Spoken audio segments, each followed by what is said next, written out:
Good afternoon সবাইকে।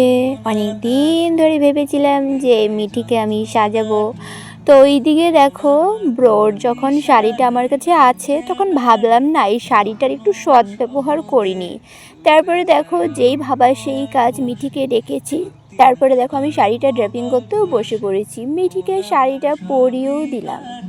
আমি সত্যিই জানি না কীরকম লাগবে না লাগবে, তবুও হঠাৎ করে সিদ্ধান্ত নিয়ে নিলাম, কেননা শাড়িটাও তো দিতে হবে, অনেক দিন তো হয়ে গেল। তো এই করতে করতে দেখো ফাইনালি কিন্তু মিঠিকে বসিয়ে দিয়েছি ক্রিম্পিং করে। এরপরে কিন্তু আমি বেস মেকআপটা শুরু করব।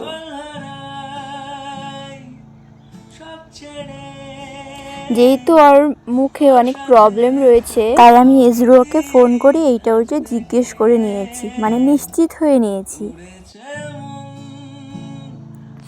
আমি এখন পর্যন্ত জানি না কীরকম হয়েছে। এরপরে দেখো আমি সাজাচ্ছিলাম, ওর বাবা মা ঠাম্মা এসে ওর সাজানোর মুহূর্তগুলো দেখছে। আর আজকের ক্যামেরাম্যান কিন্তু খুব স্পেশাল, ছোট্ট একটা বাচ্চা ক্যামেরাম্যান, মিঠির ছোট্ট একটা বুনু।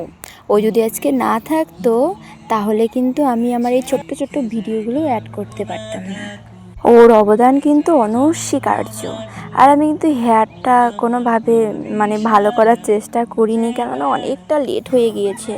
যেহেতু আমি একদমই যাই হোক, যেরকমই হোক হেয়ারটা আমি পরবর্তীতে তোমাদেরকে দেখাবো। আর ওর হেয়ারে অনেক ছোট ছোট ছিল, আমার আর ইচ্ছে করছিল না, ধৈর্যের বাঁধ ভেঙে গিয়েছিল, তাই এইভাবে করেই ছেড়ে দিয়েছি। তো যাই হোক, এই মেকআপটা তোমাদের কেমন লাগলো সেটা তোমরা অবশ্যই কমেন্টের মাধ্যমে জানাবে। আর আমার কাজ যদি ভালো লেগে থাকে তাহলে অবশ্যই আমার সঙ্গে তোমাদের স্পেশাল দিনগুলোতে যোগাযোগ করবে।